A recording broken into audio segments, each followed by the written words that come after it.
So if you're thinking about starting a podcast, we have no idea what the right equipment is for you to get for your podcast.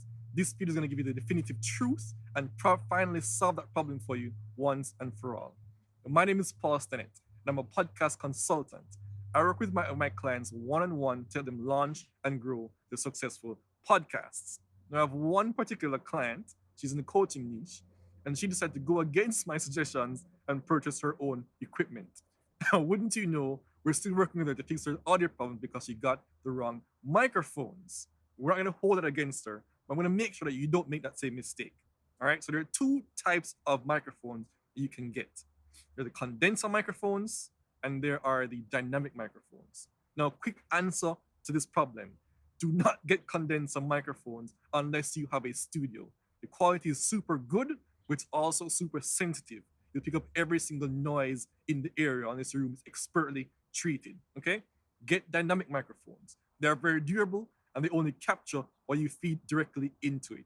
Most things around it do not get captured. Okay? It's not a perfect solution, but it is the best one. So there's a guide here. The link is up above. It's going to give you the definitive answer to the right equipment that you should get specific to what your setup is, whether you're doing a remote interview, face-to-face, whatever it is. I have a guide above that's going to give you the answer on what the right equipment is to get for your stage of the podcast. Actually, we're going to dive into that guide right now. So I'm going to hop over to the lab, walk you through the guide, and I'll talk to you specifically about what equipment to get for your podcast. Let's dive in. This guide will walk you through everything that you need to know for the different applications for your types of podcast. Whether you're doing a solo episode, face-to-face interview, or you're talking to somebody remotely, we'll give you the different bundles for your equipment for the different applications. So we're going to be covering remote interviews for this training, but of course, grab the guide, it has all the others. All right, so here we are in the lab and we're taking a look at the guide. If you do want this guide, of course, there's a link above in the notes for you to grab this guide and get everything that you need to know about the tool, the definitive answer once and for all. Anyways, here we go. I want to stress this, and I can't stress this enough, to record your side of the audio along with the conference. Let me break that down for you. There's a free tool called Audacity, which you run on your PC or Mac, and you hit record at the same time that you're going on the conference call with your guest. This is only if you're doing remote interviews. You're recording your call, your conference with your guest on Zoom or on Skype, or if you're doing a webinar or Facebook Live, whatever it is. While you're doing that recording, you also need to fire off your recording using Audacity. Now, why is that important? You want to ensure that your side of the audio is always clean and pristine.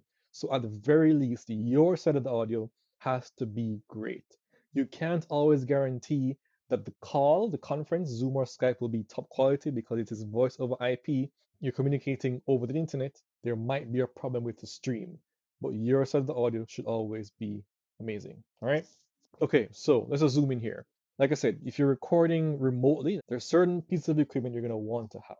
Microphone would be one. Get a windscreen for that microphone so you can reduce the hissing of the S's and the pops of the P's that go through the microphone. And also, it's a good idea to get this sound box. This sound box is very important. It's not a perfect solution to getting in a studio, but it is the next best thing. Instead of having to go through the trouble of treating your entire room to ensure it is soundproof, the sound box goes a long way when you're using the noise.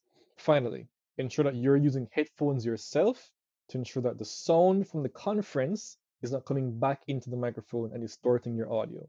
Also, ensure that your guest is using a headset. Why? You want their quality to be as good as possible, as best as possible. Encourage them to do their best and show up with a microphone where they can. Some people might not be tech savvy, might not go down with them, but try as best as you can to get them to use a headset so that their quality comes out very well. If you want the links to all the stuff that we've spoken about today, all the equipment we've spoken about today, you can find it in the guide, of course, as I said before, the link above. So I hope you enjoyed this training and you grabbed the guide. If you're interested in starting your podcast anytime soon and you have a business you want to promote, whether you're a coach, a consultant, or an expert, and you want my help to launch your podcast, leave a comment down below that says interested and I'll reach out to you with more information. All right, talk soon.